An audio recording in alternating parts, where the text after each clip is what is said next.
Hey, we're live, guys. We're live. I'm Jeff with eBay Addicts, and today my special guest is Flippin Ain't Easy. John, how are you doing today, man? Good. How are you doing, Jeff? Good, good. We appreciate you coming on again to hang out with us, man. How was your Christmas? How was your holidays? Great. Spent time with the family out of state. Took about 3 or 4 days, pretty much all away from eBay. Got the notifications throughout the time I was out there, but for the most part, just taking that few days off was good to have. So, how about you? Oh man, it went by quick. You know me. I'm like a workaholic. So I took like a day, spend time with my mom, went by to visit. We had a big it felt like a Thanksgiving dinner. We had like a big Christmas dinner, and I hung out with them for the day, and then I turned around and went back to work. So hey, first of all, John, go ahead and introduce yourself in case somebody's watching the replay and they don't know who you are. Go ahead and introduce yourself. Well, my name is John Miller. I'm a full-time reseller on eBay. Been This is my second full year. In January, I'll be starting my third full year full-time reselling on eBay, and I sell a wide variety of items. I don't really specialize in any particular genre. Whatever sells is what I'm selling. If it makes sense, the smaller the item, the better. That type of thing. I have a YouTube channel that just hit 4,000 subscribers, and we try to bring to light different things that are happening within the eBay seller community, and I also sort of give you updates on things that I come across and learn from. I have a background of 26 years of working in and managing an actual large nationwide call center, and I have a lot of background in customer service and dealing with customers and dealing with the call center environment that sort of translates over to eBay when you're dealing with the call center at eBay and dealing with a lot of the policies. I had to actually go in and interpret policy for people at my previous job, and so I do a lot of that with our videos. Take the eBay policy, things that I'm coming across, things that I think that the sellers should know about, and I put them out on video about twice a week on my Flippin Ain't Easy channel. Yeah, for sure. So yeah, I'm a subscriber of John's with Flippin' Ain't Easy channel. So if you guys get a chance, you should check it out. I wanted to say hi to Lester Jones is here in the chat with us, and living a blessed life and improving daily is here. So if you guys have questions for our guests, go ahead and drop it in the chat. John, could you speak up a little bit? I'm having trouble hearing you. I want to put you on full screen. Okay. Yeah, I have this I, I, microphone. Can you hear me okay? I can hear you better now. Yep. So So tell me, yeah, man, how has your sales been going into fourth quarter? I mean, did you kill it? Did you crush it? If you guys don't know, John buys a lot of Amazon returns. You buy big pallets of merchandise, and right, then you break these pallets down, and you do sell them off individually. Is that correct? right. We buy large lots. Usually, I think we bought the last time we bought about 116 boxes. I mean, we're talking large, 24 by 24, I think by 12 boxes are in these lots, in these pallets, and it could be anything. It could be anything that's sold on Amazon.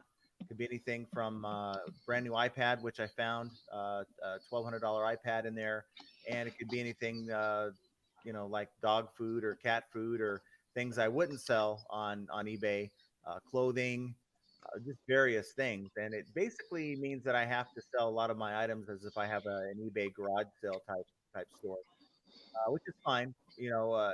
Anything that sells, you can check anything you want on Amazon, it'll sell on eBay. And the reason for that is the drop shipping community, and you can go word for word, title for title, Amazon, eBay, you'll find that item. So that's why I like to buy the Amazon pallets, because it's really easy to find your source information on Amazon and then create your listing on eBay with that item. Okay, so John, can you give us an example of what kind of items, like what's some of the weird items that you've got in some of these Amazon customer returns? And you have some of the items that maybe you have to throw in the garbage. You have some stuff that maybe you donate at the thrift store. You're just like, dude, I don't want to sell this. This is junk. I'm going to donate this to the thrift store, or this is broken. I got to put it in the garbage because I haven't bought Amazon customer returns. So kind of give us behind the scenes and let us know what that's like when you're going through some of these boxes. Well, you don't know what you're going to get, so that's part of the fun. And so when you get these boxes, and usually my wife will come out and help me. We'll go through these items and just try to figure out. Half the items are marked, the other half aren't really marked, so you have to figure out what they are. We've come across things like adult novelty items, some in the shrink wrap, and some not, they're not, which is quite disgusting. Those are few and far between, but mostly you're dealing with a lot of clothing. About half the items we get are brand new clothing items with tags, electronics, a lot of electronics, a lot of health and beauty that we receive. There are some items that I have no idea what they are. It usually takes about 10 to 15 minutes just of research just to find out what that item is. And it's fun. It's just like buying a lottery ticket. You just don't know what you're going to get. Sometimes you're going to get a box that's just full of stuff that you have to throw out. That's just either broken, incomplete, and it's disappointing. But on the other hand, you get a lot of boxes where you have like that iPad I was telling you about. Received a couple Dyson Airwave. I think that's what it's called. The Dyson about $500 retail. Got a couple of those. So it's just sort of hit and miss, but it's worth it. If I'm paying 10 cents on the dollar is what I'm pretty much paying for these items. So if I can sell those and flip them for 50 to 60 cents on the dollar after fees and everything, I'm doing okay. Yeah, so it sounds like you have like a little miniature treasure hunt. Like when you open up these boxes, it's kind of like mystery boxes. You don't know what you're going to get. It may be good, maybe bad, but you're kind of like rolling the dice and see what's in some of these boxes. But you're getting them at a pretty fair rate. Now, when you get these Amazon customer return boxes, you have them mailed to you. You go by and pick them up, like with your pickup truck. Is there a place nearby where you go get them, or how does that work for you? Well, I have a local liquidator in my area, and I these are unmanifested lots. Now you can buy them manifested. The problem is everyone else that's on there can see what's in there, and it's going to drive the price up. The fact that I have been focusing lately on unmanifested lots keeps the price down. People are afraid to jump into those sort of lots because sometimes you might get a dud. Most times you'll get good product, but you just really never know, and that holds people back. So it keeps the prices low. And I'll just go and pick it up. I have my little SUV. I could fit 16 of those boxes in. Thankfully, each pallet has 16 boxes, so I can just go down there in one trip. It's about 20 minutes there, 20 minutes back, and I'm good. And when I buy multiple pallets, we just set it up for multiple days. I might have each day of the week. I'll make a trip out there and buy some more product. I had a full garage, and we're just now getting past the sorting process. So we have everything sorted by category, health and beauty, electronics, clothing, you name it. And so now I can just go in and list a certain category rather than just taking a random box. It's a lot easier that way. Okay, cool. I wanted to say hi to Don in the chat. He just stopped by to hang out with us. So if you have questions, drop it in the chat, guys. I have a question for you, Don. So when you're out here and you're going to go buy these pallets, is there room to negotiate? Could, like, if he says, "Hey, you buy 2 or 3 pallets, I'm going to give you a little bit of a wiggle room on the price," or is it just like, is the price just slapped on the side of these pallets and they just say, "This is what it is, take it or leave it"? Like, how does that work? Because I haven't bought a lot of pallets, so maybe you could kind of give us the ins and outs of how that works. Well, it's through the web. They have a website, and other people get on there and they bid. So they have a starting point. Usually, it's about $500 for a $7,000 estimated MSRP. Is sort of what they throw on there, and the MSRPs don't mean a whole lot. Just give you an idea of what It could be short of that, could be more than that, and so you just start your bidding. And because they have so many of these different pallets, if it's over 550, I'll just back down. Go on to the next one, and they have them constantly. If I was in on every one of them, I would have to get a warehouse. I mean, it's just tremendous how many pallets that they have for sale. So the product is out there whenever you want it, and it just takes a lot of research. If you guys are looking for merchandise to resell, you just got to go online. There's many liquidators out there, some in your area. You don't necessarily have to get it shipped. I happen to have moved to Las Vegas from California because I wanted to be a little bit closer to this particular liquidator. I was making 8-hour round trips from Southern California to Las Vegas, and while that seems fun, you're doing it for business. It's not so fun to make trips to Vegas, and I just wanted to kind of avoid that situation.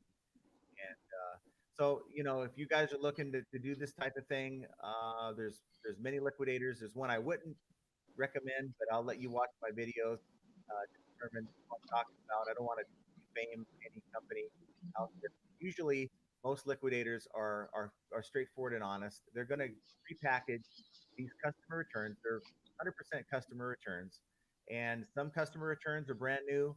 Some are used and banged up, broken. Sometimes you're going to get swap out, but it's not the liquidator's fault. They're just taking what they receive, they're bundling them up into pallets, and they're just flipping them, trying to make a little profit. If they're into it for a couple pennies on the dollar, they're going to sell it to me for 10 to 20 cents on the dollar, and that's how they make their money. They're not interested in a lot of them aren't interested in cherry picking unless they have their own resale sites, like the one that I've done a review on. And those are the ones you want to sort of stay away from, because you're not going to get a true array of items. You're not going to get the good stuff. You're just going to get the bad stuff. So So, do your so, homework when you're buying these things. So, John, I got a question for you. So, when you're buying these big lots of pallets, you can kind of pick a category. If you want like health and beauty, or if you want electronics, you can pick a category, but you don't know what's in these boxes. So, it's almost similar to someone bidding on lockers, like auctions for storage lockers, because you don't know exactly what's in some of these boxes because they're unmanifested pallets, right?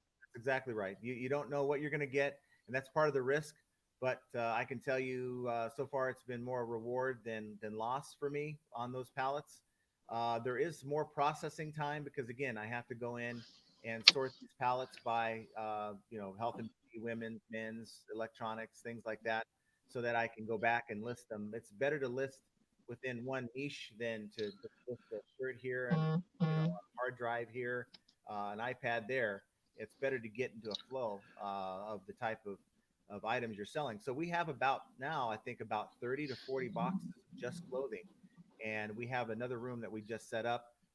We put together some racks and for our storage system. We have the lighting. We checked out. I don't know if any of you out there have checked out Daily Refinement's channel, but he had a great idea on listing clothing, having that material that holds the clothing in I, place. I, I, yeah, I know what you're talking about. Yeah, we went out and bought that last night. Bought the board to put it on, and carrying all that stuff up the stairs and getting the lighting prepared. So now we have all those boxes of clothing. We can just get in there and just list. And using that method takes about 2 or 3 minutes per item. We can really get a lot of items up on our store. So that's kind of what we're working on to start on in 2021 and moving forward. Yeah. So when you get these items out of the box, so you have to test them, make sure they work and stuff. Sometimes you have to clean them up. If it's like maybe if it's a pair of tennis shoes or something that has mud on it, like there could be a pair of cleats, there could be all kind of stuff, and you got to go in and test them and clean them up, and then take photos and all that stuff, and then list them. And so there's some more work behind it, and it's also a little bit of a crapshoot as well. I just wanted to say hi to some people in the chat. We got Jennifer Hayes here. We got Don in the house. He says, "What got you started buying pallets?" We got Brian here. We got the Bearded Thrift Machine, and we got Joey here. He says, "Jeff with a fresh cut." Let's go. What's up, Joey Bada Bing? He's another YouTuber. So hey man, yeah, I cut it myself. I try to save a few dollars, so I just give myself a haircut. You believe it or not. And then we got Brian here. He says, "Hey John, have you had any shipping videos on your channel?" Well, actually, it's funny you mentioned that. Just made one late last night, early this morning, and it's regarding the FedEx issue. I don't know if you've heard that. That's why I asked you earlier if you shipped smaller items before the show started, because you may or may not have come across this issue.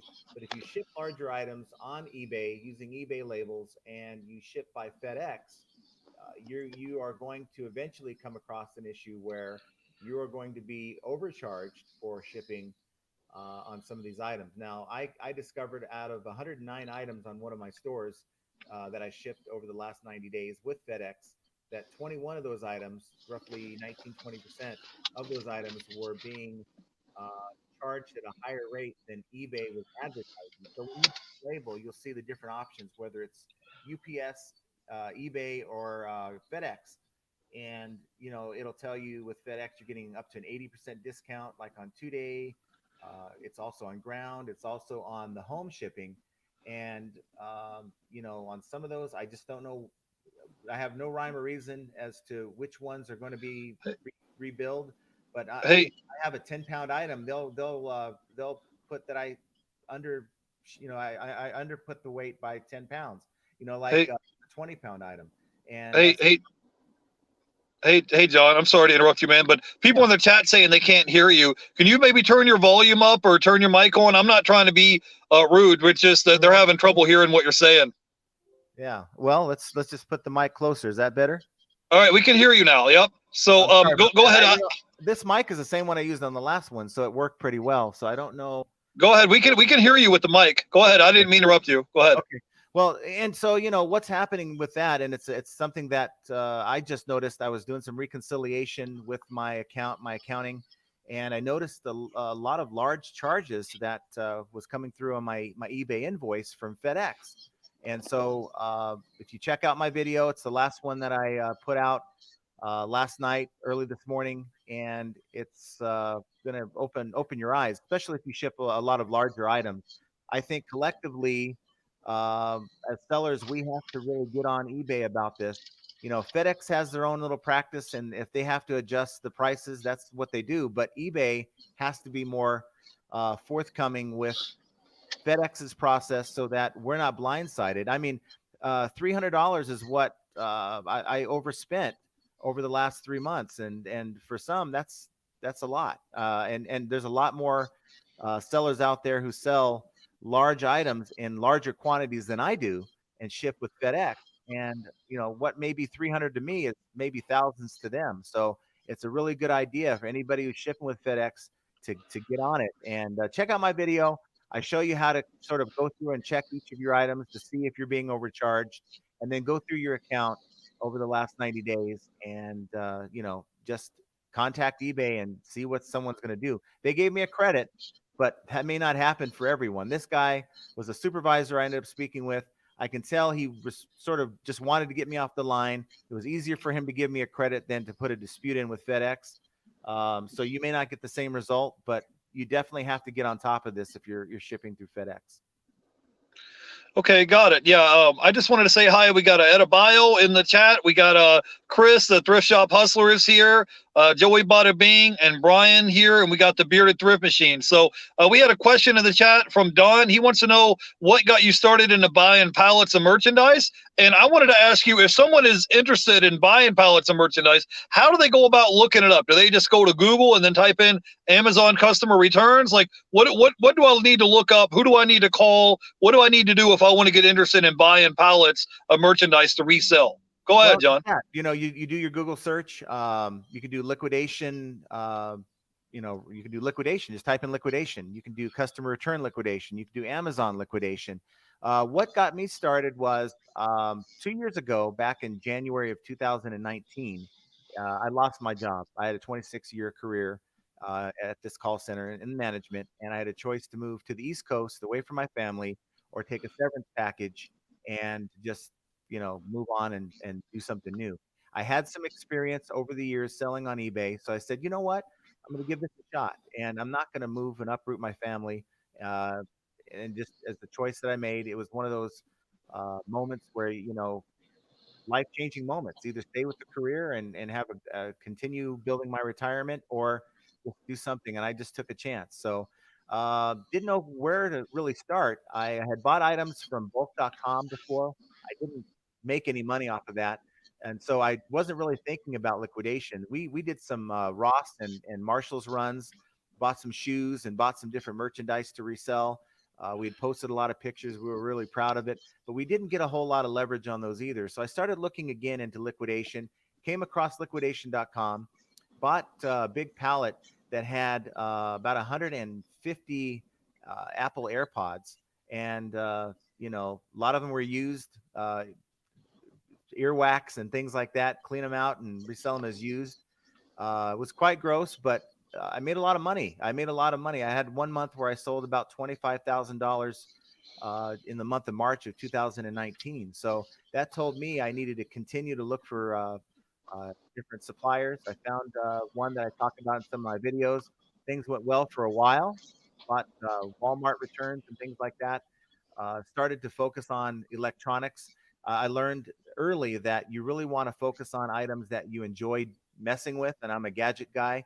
I like electronics, so that's sort of where we started, and it's history from there. We just continue to buy liquidation now. We don't bother doing online arbitrage or retail arbitrage. Don't do drop shipping like I had messed with about 3 years ago. Got out of that just in time before eBay started cracking down on it. And so I have a lot of experience selling a lot of different kind of items, but I think for me, electronics is where I'd rather sell. You can find electronics liquidators out there. Another place to go is B Stock. They have your Costco, your Sam's Club. There's Amazon as well, Walmart, and you give them either your business information, and they'll set you up so you can do some bidding. And I bought a few pallets from there, and that's good stuff too. Yeah, but John's idea is he's trying to get stuff for 10 cents on the dollar. So if let's say if something's worth $1,000, he's willing to put $100 on the table to try to make 1,000. That's your idea. You're looking for a big margin when you're buying these customer returns, right? Well, what I'm into right now is really ideal. 10 cents on the dollar is really low. And I'm going to continue to take advantage of that while I have it. And for me, that means if I sell a wide range of items, not just electronics, then that's what it means, because I'm able to, I have an advantage when I have an item that I'm into an item for 10 cents rather than 20 or 30 cents. Um, but as far as this merchandise is concerned, you don't have to go to Amazon returns. I have a formula that you can use, whether you're uh, at a Walmart looking at clearance items or whether you're buying a liquidation lot. It's a 40 by 40 method that I use, and simply what it is, if I have an item that's on sale at, let's say we're at Walmart, we're looking at an item that MSRP's for 200 bucks and sells brand new, let's say on eBay for 200 bucks. Um, I'm going to take 40% of that. So 40% of that $200 item is 80 bucks. I think I can sell that item on eBay for at least 80 bucks, whether it's used or like new condition. I probably can make more than that, but I'm going to use the bottom line there of 80 bucks. And then I take 40 again. I multiply 80 bucks by 0.4. And in this case, it's, I believe it's $32. I don't want to be into that item for really any more than $32. That will allow me to, after my shipping and my eBay fees and all that, I'm going to make a profit. And that's sort of how I do and do my calculations. And you never want to fall in love with merchandise. You might find a lot of merchandise that you really like, but if the bidding gets too high, you have to learn when to back off. So that's sort of a method I use no matter what I'm buying. So, John, do you ever go to any thrift stores or yard sales, or do you do any retail arbitrage, or do you just all do, buying pallets, customer returns?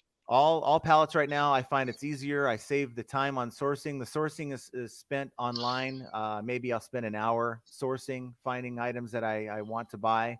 I go pick a lot of my merchandise up. That's another hour out of my day.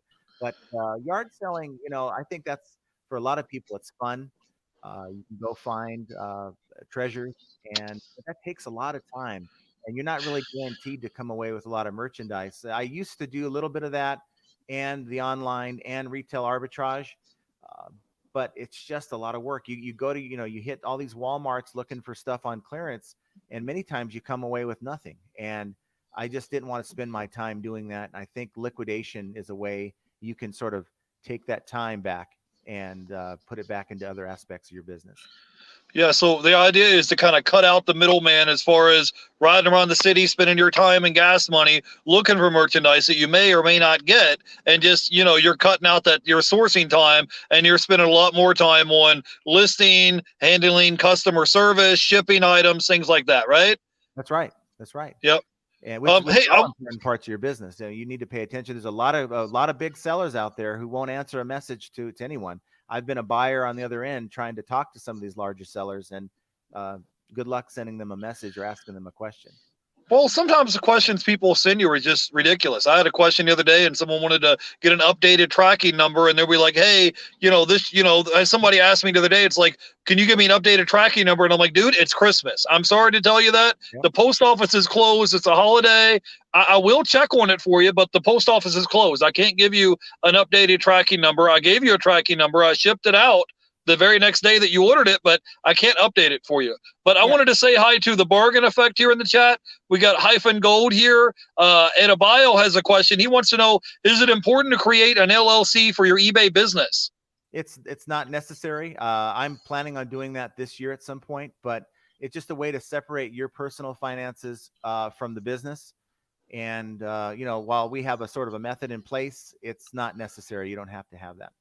So John, I wanted to ask you some questions, man. I was watching your video recently, and you were talking about 5 tips or 5 things you can do to improve your eBay store for next year, 2021. You kind Right. of want to give us the bullet points and let people know 5 tips or 5 things they could do to improve their eBay store? Go ahead. Yeah. I'll put you on full screen. Well, certainly. You want to make sure you're listing consistently. Don't just list 20 items on a Monday and think you're good for the week. You want to list, if you only have 20 items, break those things up, or use your template and save your listings and list those throughout the week. You can communicate. You want to communicate better with your customers. So if you're not replying to your customers in a timely manner, that's a bad reflection on you, and it's just going to lead to problems. And we're talking about this whole thing with the late shipments. It's a lot of the questions we're receiving are redundant, and they're irritating at times to sellers. I get it. I've been getting a lot myself, but just to calm that customer down. I just received a neutral today because the item arrived late. That person never reached out to me. I can't do anything about it if they don't bring it to my attention. But when they do, I'm quick to get on it, and that's another thing that we should be doing. We should source better. Use that 40 by 40 method to not so we're not over our heads in items, so that we have to sell this item for 50 just to break even. We sell it for 40, we're still making a profit. There's too many people that source, and they want these items, and they bid too much. I watch it every day. They bid too much, and you scratch your head. I used to buy these Apple AirPods, and now you can't get them for 80% MSRP anymore. And it just amazes me how somebody's trying to resell these items, and most of them are used, they're customer returns, and they're not going to get their money back. And so you have to source better. What were the other bullet points? There's so many things Well, that you can do, but what, I what, there's a couple one of more. the things you said was to take better photos. That was one Yeah, of your things you talked yeah. about. Go ahead. Well, better photos, and better photos in the sense that not all of us have the fancy lighting and a designated area where we can go and take these pictures with a nice white background. So what you want to do as a small reseller is, use natural light. If you're using your coffee table to make photos, that's fine. Go to this website that I've been telling everyone about. It's called remove.bg, and use the sample feature. You don't have to sign up for their account. Once you've edited your photo and cropped your photo using any basic tool that comes with a PC, go in there and remove that background, and it'll fit perfectly into your eBay listing. And we do that all the time with a lot of our electronics, and it comes out really nice and professional. And that customer, when they're searching for that item, they see your item with a good price and a nice picture, they're going to be quick to click on that first before they check anywhere else. Yeah, John, do you have any more tips that would help somebody get more sales? If maybe their sales were up here going into fourth quarter, and then maybe after Christmas it kind of flattened out or dipped down a little bit, do you have maybe a couple of tips you could give somebody to help them boost their sales to get their sales number to go back up? Well, the number one the tip is what we already talked about, and that's just list consistently. The algorithm will put your item higher into search if you're doing these things, if you're more active in your account than if you just list once or twice a week.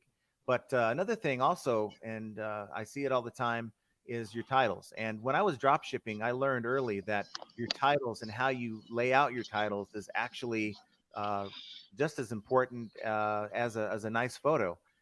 A lot of people will put new, or they'll put NIB, new in box. they'll put a lot of things at the front of the title, but the algorithm wants you to put specifically your brand name if it's a major brand name. If it's an off brand name, you're not going to even use that at all in your title. Put exactly what it is, your quantity, exactly what the item is, and any benefits or features to that item you want to put later in your title. A lot of people are just putting a lot of stuff anywhere. And when that customer goes to search for that item, well, the keywords that they're using aren't matching up with the words you're using in your title. And that's why you're not seen until page 2, 3, or 4 of a search. And therefore, that customer's already bought their item. They're not buying your item. And that's going to help you tremendously with your sales. Yeah, I've seen people that put like amazing or wow or beautiful or something in their titles. Like for example, if you're selling blue jeans, you want to put blue jeans. Like if it's blue jeans, you want to type blue jeans. If it's Wrangler, type blue jeans, men's Wrangler 3236. You don't want to put wow or amazing or beautiful in the title. No one's typing in a beautiful blue jeans. No one's typing that in the search engine. Right. So and you're putting yourself in page 2 or 3 by doing that. You're not getting anyone's attention. It's not like they just fired up eBay and then all the items they were hoping for just pop up in front of them. It doesn't work that way. They have to search for the item, and those words, they're not using those words in their search. They're using specifically what they need. And by changing your titles, you're gonna, and of course your merchandise has to be something that you want, that someone would want to buy. If you're selling junk, good luck. You're not going to sell that either. So improve your sourcing, improve your titles, and improving your photos. Those 3 things, and improving the frequency when you list. Those 4 things are going to help you quite a bit. Yeah, for sure. I wanted to say hi to the January House is here hanging out with us. And Adebayo has a question. He wants to know, how long do Vero strikes last on your eBay account? Like if you get a Vero. I've had warnings. I've had warnings twice, and where I sold an item, and a lot of times that happens with Amazon returns, where you get an off-brand item, a small brand. They notice that their item's up on eBay. They'll contact eBay and tell them some BS about how it's inauthentic, and eBay will come to you and remove the item and tell you, hey, you have a warning. And they usually give you about 2 or 3 warnings before they take action. I don't have firsthand knowledge, except I do know from talking to other people that I think the first time is like 3 days, and it gets worse beyond that. I just haven't tested eBay to see what I can get away with. Okay. Hey, John, so I got some questions for you. We're pretty much 2020's over. We're getting ready to go into 2021. So can you tell me what are some of the things, that goals that you have for yourself for your YouTube channel and your reselling business, and maybe some goals with just you and your family? Like, what is it that you want to try to trend towards for going into 2021? I mean, are you going to be listing more? Are you going to sell more? Like, talk a little bit about what your goals are coming into 2021. Well, on the eBay side of things, my goal is to take 2 stores and get them up to between 5 and 10,000 items. That seems like a lot, and it is when you consider just myself and my wife right now. So that means that at some point we're going to probably have to hire 1 or 2 people to help us meet that goal. It's something we've been talking about, and as we get into 2021 with this whole COVID thing, things start relaxing a little bit. And that's no longer as much of a threat. It's something that we're going to look into. On the YouTube side of things, we just hit 4,000 subscribers. We just started this channel back in January of this year. On pace, I'm hoping for 10,000 subscribers by the end of next year. With the channel, we're going to bring a little bit better production value, and we're going to try to keep the material relevant and come out with videos about twice a week. So if you haven't subscribed, find my channel and subscribe. It's a good eBay channel. Yeah, for sure. John knows a lot of stuff that he's talking about. Sometimes, because I'm like an eBay nerd, so some of the times John starts talking about something, and I'm just like, yes, let's get into it. So so he talks a lot about all different type of stuff, customer returns, shipping issues, and what I like is John says, hey, let's focus on things that you can control to improve your business. Don't worry about all the stuff you can't control. Let's focus on the little things that you can control to help grow your business. So yeah, right. It's definitely going to be a lot of work. I'm at 5,000 items right now on my main eBay store, and I'm trying to grow to 10,000 this year. So you just have to put in the elbow grease and put in the work.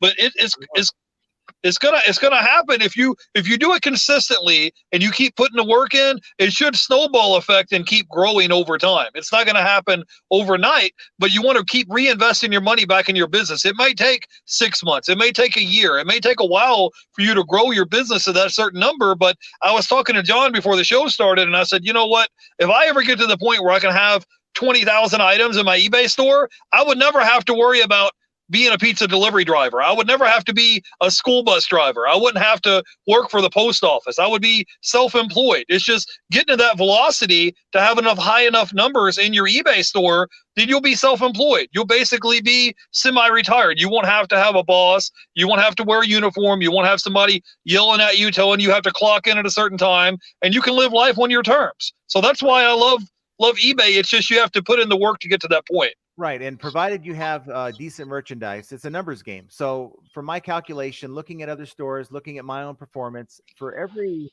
I'd say 100 items you have listed in your store, you're probably going to sell about one item a day. So if you multiply that to 1,000 items, you're going to sell about 10 items per day. Add another, you know, times that by 10, that's 10,000 items. You're dealing with 100 items per day. And that's just on the average. Some days are going to be better than others, and of course, some days are going to be slower than others. Just a numbers game. So, and I think most people can safely say that if they sell 100 items a day, I think they're going to be pretty well off. Yeah, even if they were just $10 items, it would be what? It'd be $1,000 a day. So I wanted to say hi to Leroy in the chat. Blood, Sweat, and Cell is here. We got Sir Flips a lot is here hanging out with us all the way from Germany. And then we got Hyphen Gold here. He says, feed the beast. So if you guys have questions for our buddy John here, drop it in the chat. John is a full-time eBay reseller, and he buys pallets of Amazon returns, and then he flips them and resells them on eBay. So, John, I just wanted to ask you a question. How has your sales been for the past 90 days? Has it been trending upward? And how did that go? Because I know the last time you hung out with me, you got sick. So I don't know, but I apologize if I got you sick. So I hope that you're feeling better. The last video, if you go back and check out the last interview we did, I actually had COVID at that time, and I just didn't know it. I was feeling run down, and I believe a couple days later is when I went to get tested, and I came out as positive. And naturally, that sort of shut things down for us. And so that was the beginning of October, and I really didn't recover until getting back to full strength and listing the way I should be until the beginning of November. So from that point on, mid-November on till present, it's been excellent. You know, we've been doing everything that, you know, we preach, and getting consistent listings and great titles and great photos and things like that. And it's been working. And that's a formula we're going to continue with because it just works. It just works.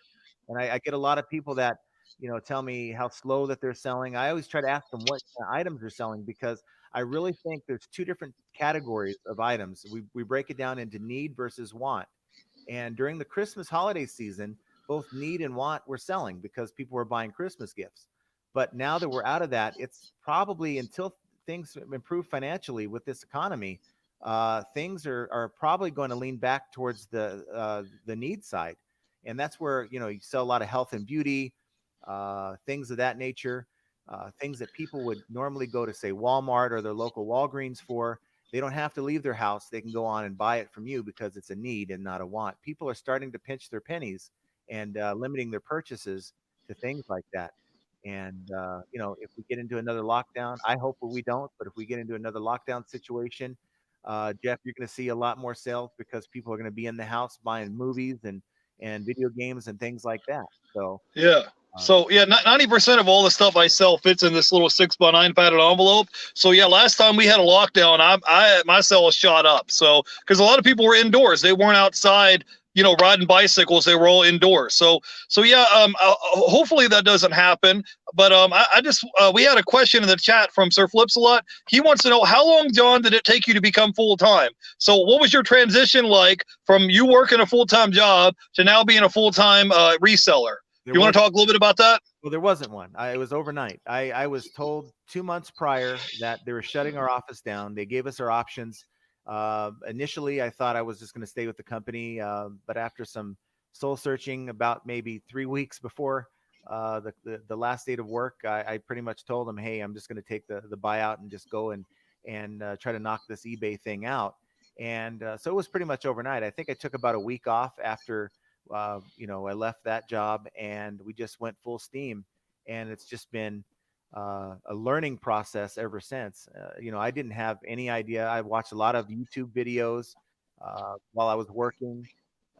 Learned a lot from people who were posting information, and that's a great source for those of you who are new. Watch a lot of different channels, not just one, to get an idea, because everyone seems to do things a little bit differently.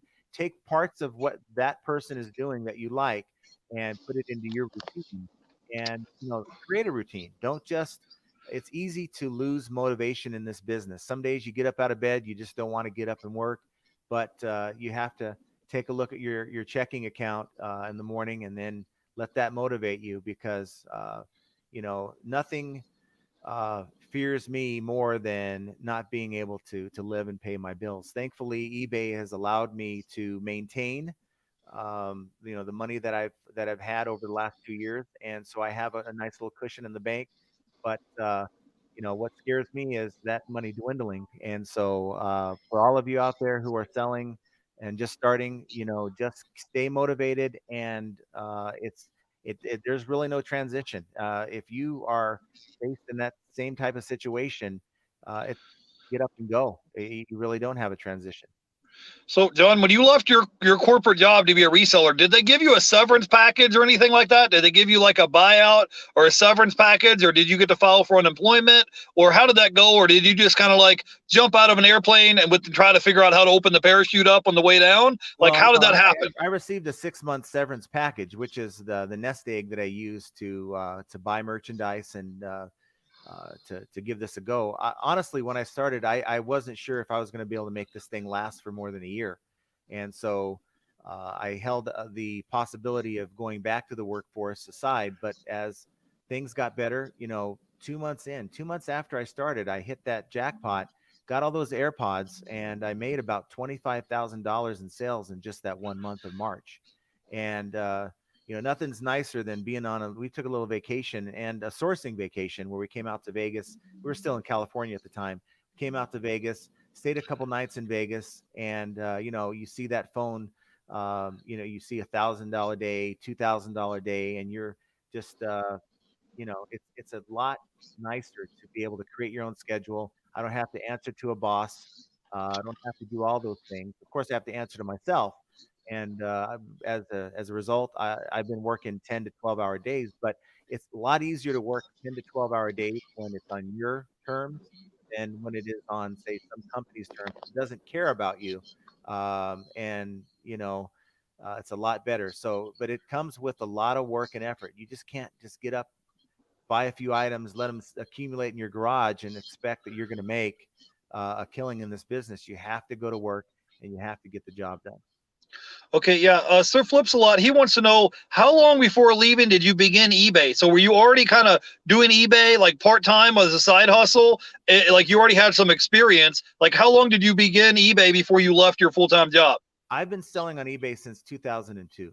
And at that time, I was working at the same company, was not in management, was trying to supplement my income, went to an electronics swap meet, and just started finding electronics and computer items, because I was into that kind of thing. I still am. And I knew what the value of items were, and I was just picking them up and flipping them on eBay. That lasted for a couple years, 2 or 3 years, and I kind of got away from it. And I always knew it was something I could try to fall back on. I was even helping a friend sell diamonds at one point, back in 2006, 2007. And I helped people sell large $10,000 pool tables on my account uh, over the years. But knew it was always something I could fall back on. A little bit of experience doing it, and little did I know I was going to have to use it. But it was good. So even if you are in sort of a dead end job, it's a good idea, if you're looking for supplemental income, to just list a few items a week, so you have that experience, because you never know when you're going to need it. Awesome. I wanted to say hi to Lone Star Picker in the chat. We got a thrift shop hustler Chris here. He says burn the boats. So I think he was talking about leaving your full-time job to be a full-time reseller. We got Sir Flips a lot here, and we got Adebayo. He says I'm a full-time reseller and I live a frugal life, so I don't have to sell a lot of items on eBay. Yeah, I definitely can relate to trying to live frugally, but also you need to understand, guys, we're in the year 2020. You got to start thinking about what your life's going to be like in 5, 10, 15 years down the road, because cost of living is going to keep rising, like how much you pay for a gallon of gas or a gallon of milk or your electric bill, cell phone bill. All your expenses are going to gradually start increasing. So if you don't increase your income to go along with it and you're on a flat fixed income, you're going to be in trouble quickly. You got to think about what life's going to be like in the year 2030 or the year 2050, because it's coming, whether you're ready for it or not. So I wanted to ask you some questions, John. How do you stay motivated when you're a full-time reseller to get up, answer customer questions? You're sorting through pallets of merchandise, you're shipping, you're listing. Like, to me, I feel like the problem most people have is the listing portion. So when you're not motivated, you're looking at this piles of merchandise, and the merchandise looking at you like, how do you get motivated to get up off your butt and list these items? Can you talk a little bit about that, because you're a full-time reseller? Go ahead. Well, I have my days. I have my days where I'm just not motivated. I get up and I'm like, oh, I don't want to deal with this today. And you just have to. Sometimes you need that day off, and you take that day off. But know that tomorrow, if I take the day off tomorrow, I have to put in a little bit more time. And again, you're accountable to yourself. If at the end of the month you're not able to pay your bills, that should be motivation in itself. And that's what motivates me. I look at my balance in my checking account, and if I see it starting to dip in the wrong direction, that motivates me more than anything. And so I'm sure a lot of you guys can relate with that. And it's good, like Adobo said about being frugal. It's definitely good to be frugal, but see, I didn't have that option. I still had the same bills that I had when I was a full-time employee making a salary. So those bills don't go away, and that's further motivation. But there's nothing like being able to say, like I told my wife the other day, she's going to start putting the same amount of time that I put into this thing in 2021, and to give her some motivation. It's funny, we had a package that was delivered to an odd address, and I don't know exactly, but it's somewhere out by Fiji. It's a U.S. controlled territory, and sometimes I'll go in and start looking at where some of these places are, and it's just like paradise. This place, and no matter what time of year you go, it's 80 degrees. And so I told her, I said, here's some motivation. We hit our goals this year. I'm taking her there, and we're going to spend a few days. And so it's just, you got to create your own motivation, your own goals, and you have to be self-driven. Thankfully, even when I was working at the corporate world, I was self-driven, which helped me sort of move up the ladder. But you have to be motivated. If you're not motivated, it's going to be very hard to do this business. And that's why a lot of people fail, because they just can't get themselves motivated to do this every day. Well, John, it's just people are different, wired differently. There's some people that need that structure. They need to be told you need to clock in at 8 o'clock and go home at 4:30, 5 o'clock.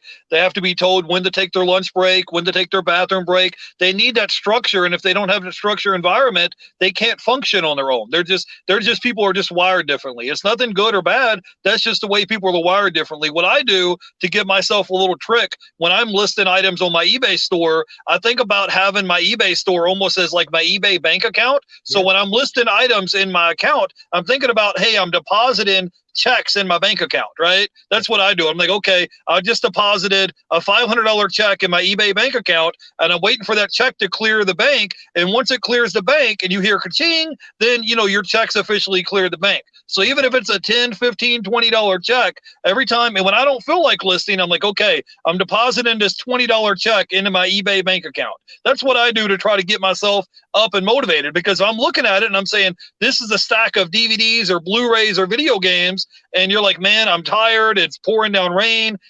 I'm just not in a good mood. I don't feel like doing it. You have to kind of get yourself motivated to do it, because right. you got nobody else to blame but yourself. That's what I'm trying to say. So you can't sit here and say, oh, poor me, or I got a flat tire, or I'm having a bad day. You got to get up and put some kind of energy into it and list consistently, even when you don't feel like it, because that's where the sales are going to come in, is you listen consistently and growing your store over time. We have some questions in the chat. I didn't want to ignore them. We got Lone Star Picker. He wants to ask Flippin Ain't Easy a question. He says, where did you learn your organization skills? Were you in the military? And he wants to know, what are your 2021 goals that you have for next year in 2021? We talked about that a little bit earlier. Right. But as far as I haven't been in the military, my father was in the military. My son is currently in the military. I just didn't, the path that I was given when I was young didn't take me that direction. I started that company very early. I was there for 26 years. I started when I was 19. And so I sort of had to just pick up and learn as I went. I knew that if I wanted to advance in the corporate world, I had to develop on my own organizational skills. And, my father, who unfortunately passed away earlier this year in 2020, taught me a lot about working hard. And, whether you're working or playing, you want to give your best effort. And that sort of stuck with me throughout my life. And that's why it's easy for me to be motivated, because I get up and I know that I can't just lay around. And I have my days, like I said, and it's good to have a day or two here that you take away from the business. But I think those skills that my father taught me has really benefited me the most. Okay, hey, we have a question here from Brian. He says, hey, John, I pre-pack all of my items, inner sizes and weights, which take a lot of extra time. How do you do it without losing the shipping knowledge of what's going on? I'm not sure if you have it in a box. Well, I have a way that I ship, and it utilizes poly bags, because there's a couple reasons for that. I know that if I'm shipping a retail box and I just slap a label on it, I don't think my customer's going to appreciate that, that their neighbors know what they just bought, or it doesn't appear to be protected too well. I use a lot of bubble wrap. I bubble the box, and then I utilize poly bags you can find anywhere, either on Line or Amazon. And I have, you see behind me, I have a shelf that has poly bags. I don't know if you can see them, but different size poly bags that I go to, and that works really well. But as far as taking the time, it's all part of the listing process. You have to make sure that you get your weights. I have about 3 or 4 scales here in the house, one on each desk. We have tape measures all over the place so that we can measure the packages, so we can enter that into the listing. Once we pack it up, we also do that again. It's a process, and there's a lot of people out there who will tell you they have a lot of quick ways of getting through different processes. But I think when you look for shortcuts, you run into problems. So I've always been the one that. Hey, John, I'll be right back. Yeah, I've always been the one that's been, looking at taking the long way. Sometimes it's that way I can avoid any sort of mistakes that I make with my shipping. The last thing you want is to receive a notice from eBay or some of these other sites like Pirate Ship that you put the wrong amount of shipping, the wrong weight, the wrong dimensions, because now they're going to come back and charge you not only the difference, but in what FedEx is doing, they're trying to charge the full retail, and that's causing a big problem. And so we're waiting for Jeff to come back. And while we do that, I just want to tell you guys that if any of you out there who do ship by FedEx, check your accounts, check your shipping labels, and to see what you're being charged, because 20% of my FedEx packages over the last 90 days have been overcharged by about $18. There have been a few that were only like $4, but most of them were $18 overcharges. So definitely want to look into that. And Jeff is back. Hey, I'm sorry. I had a problem with my connection. I was just going to say what I do for a lot of my items. I ship out a ton of media items like CDs or VHS tapes or DVDs or Blu-rays, and most of them will ship media mail. So anything that's under a pound, that's like a book or CD or VHS tape, DVD, Blu-rays, they'll ship media mail, and it's $2.80. Anything under a pound. So it's like I don't even need to sit here and weigh and measure each item. Just focus on getting your items up and get them listed. like John was saying, his goal, he wants to get around 5 to 10,000 items. I currently have about 5,000 items, and my goal next year is to try to get to 10,000 items. If you just focus on listing, I was listening to a Daily Refinement, and he had an illustration, was like, hey, if you have a bunch of hooks in the water, right? If you have 10,000 fishing poles in the water, all trying to catch a fish, and John has 10 fishing poles in the water, who's going to catch more fish? I got 10,000 fishing poles where I'm reeling in fish all day long, and he has maybe 10 or 100 fishing poles. It's the same bait, same fishing poles, but you have, if you have 10,000 items listed, you're more than likely going to catch a fish, right? So you're increasing your chance to generate sales by growing and expanding your business. Now, there's a lot of people that can do it, can make 1,000, 2,000 listings, and they can do $8,000-$10,000 a month in sales. But for me, I sell a lot of velocity. I sell a lot of $10, $15, $20 items. So that means I have to grow and grow and scale. So hey, John, we've had you on the live stream for about an hour, man. Tell people where they can find you at on Instagram and YouTube to come check you out. Well, on YouTube, Flippin Ain't Easy is my channel. And as I mentioned before, we put out about 2 videos a week. The goal of mine is to probably make that 3 a week, with maybe a live stream thrown in here and there. Something I want to jump in the water, sort of like Jeff has. But you can find me on Instagram. I believe that, and I don't have it on the top of my head here, but it is Flippin Ain't Easy 2020. So Flippin_Ain't_Easy 2020 is where you can find me on Instagram. And really don't utilize the other social media platforms, and that's something I need to sort of do better this year. So, like I said, on the surface, it may seem like I have it all figured out, but I don't. I'm improving. I'm trying to do better with eBay, YouTube, social media.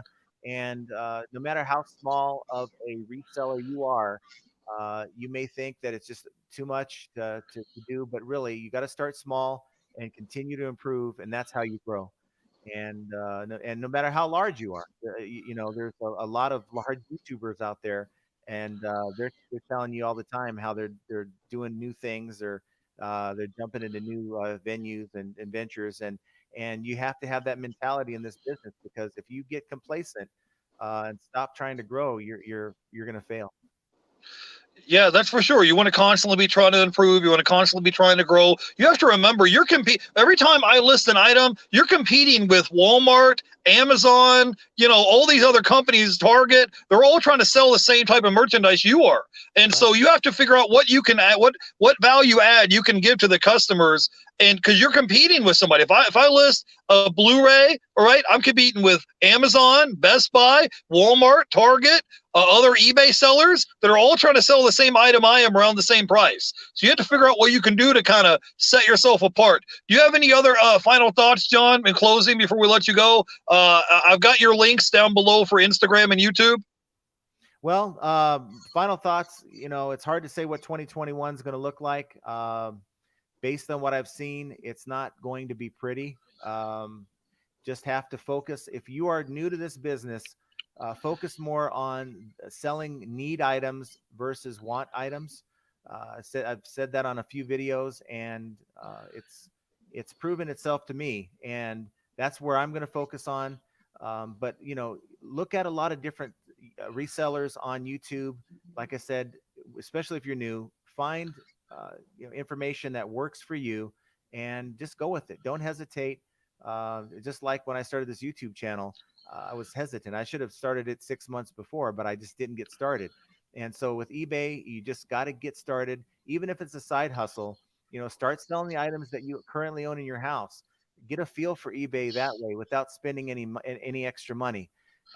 Maybe you got a bad Christmas gift that you really don't want to keep. Start off with eBay, and just to get an idea of how you are going to like it, because this business isn't for everyone.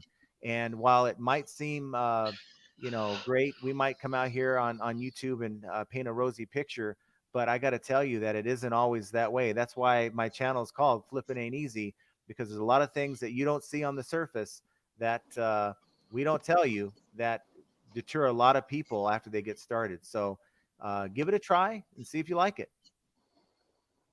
Okay, for sure. I just wanted to say hi to Carol. Came by in the chat. She said she watched your FedEx labels and responded to your video and said that you talked about overcharging. She said it was a great video and thanks for giving us this information. We have a Lone Star Picker here in the chat hanging out with us. Sir Flips a lot says that he's got to edit a video. He said he'll watch the replay. We got Adebayo here. Brian was here hanging out with us. Chris, the thrift shop hustler, was here. So, hey guys, I wanted to appreciate all you guys in the chat for hanging out with us. I got John's links in the description down below. You can go check his YouTube channel out. So, thanks, John, for hanging out with me today. We appreciate you, and hopefully, we'll get to see you again sometime after the New Year's, right? Thanks for having me. I'll be back on the channel whenever you want me to. And guys, just remember one thing: that flipping ain't easy. Got it. All right. Thanks, John. Have a great day, guys. Bye. Have a good one, guys.